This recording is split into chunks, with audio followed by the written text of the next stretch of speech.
Hello and welcome to the session on top tips for supporting the deaf child in your class. My name is Natasha Davenport. I'm the Senior Teacher of the Deaf for the Sensory Impairment Service. We currently have about 760 children on our caseload and we have 12 qualified teachers of the deaf that cover the whole of the Northamptonshire area. It's been some very challenging times for all of us in schools, especially for our hearing impaired children, with the use and the wearing of masks, which has stopped our deaf children from being able to lip read and voices have been muffled, to seating, to virtual lessons where no captions have been used, and perhaps out of sync lip patterns to Zoom lessons. Greater reverberation and echoes as all those lovely soft furnishings that are usually around the classroom have been encouraged to be removed. And of course, we've been encouraged to open our doors and windows, which has increased background noise. So, thinking of the numbers coming down, it's time for a refresher to resets. Here are the top tips. Positioning of the student. We would encourage the deaf student to be sat in the first few rows of the classroom to one side with their better ear facing the speaker, not against a window or a wall. With our older children, as we're trying to develop their self-management skills, we'd ask you to encourage them to be part of those discussions. Positioning of the teacher. Teach from the front, standing in one place and not giving instructions whilst moving around the classroom. Avoid standing in front of a window as the light from behind you causes a shadow and stops the deaf child from being able to lip read. When you're actually working one-to-one with the deaf child, we would encourage you to sit on their better side or possibly in front. And when writing on the board, try not to be talking at the same time as your voice will be absorbed by the board rather than being projected to the class. Background noise is a huge issue for our hearing impaired children. Thinking of those internal and external noises that perhaps you could reduce. For example, does the computer, does it need to be on if it's not being used, that constant hum? If there's a PE lesson outside or the lawns are going to be mowed, perhaps you could just shut the windows whilst that lesson is happening. When giving instructions, make sure the class is quiet. Don't try and raise your voice above, otherwise your speech is distorted. And try not to give instructions whilst that child is in transition, such as packing away or moving from the carpet area back to their table. So let's consider class discussions and group work. Repeating and paraphrasing the contributions of others in the class is really important.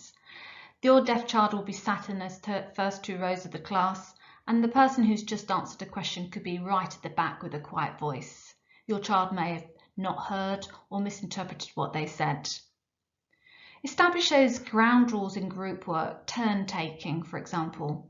Could your deaf child and their group move somewhere a little bit quieter? Writing up the objective of the discussion with the questions, so there's the visual reminder. And at the end, when you come together for your evaluation and your plenary, writing up those key points that the class have pulled together. Be empowered. Have the information about your deaf child. It is, after all, a hidden disability. And don't rely on a child wearing a hearing aid for your visual reminder. Some of our deaf children have hearing losses that are so great they actually cannot be fitted with a hearing aid. Do you know how deaf your child is? Do you know what equipment they should be using? Are they actually wearing it? Do you know how, for example, if they're fitted with a radio aid, do you know how to wear it properly and use the mute button? Communication support workers, if a child in your class is a signer, do you provide the CSW with planning ahead of the lesson so they can actually prepare the signs for your lesson that day? Our deaf children find it very difficult learning new vocabulary and will not be learning it incidentally, for example, around the dinner table or out on the playgrounds. They need to have purposeful teaching of new vocabulary, such as pre or post consolidation, and vocabulary topic lists. They will also struggle to note take.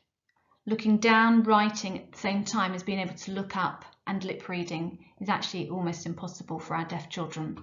Can you provide them with already pre-written notes, or could you actually provide a note taker for the class? Do you use subtitles for your YouTube clips as well as for your films? If you have a child in your class that's a signer, do you and the rest of their peers actually know some basic sign to make them feel welcome and part of the class? Do you need some training? All the qualified teachers of the deaf can come into schools and provide training and information for all of the staff. So just ask, and we're there to help. I've attached some useful links for you. The NDCS is a free membership and has an immense amount of resources for all of the different key stages. And there are actually some videos for you to watch on different scenarios. For example, what can you do in your classroom to make the changes to help? For example, could you put felt bottoms on your chairs to stop the scraping? Or maybe on the bottom of your pencil pots? Anyway, some really useful tips there, and I would go onto these websites and have a little look. And thank you so much for listening. Have a good rest of your day.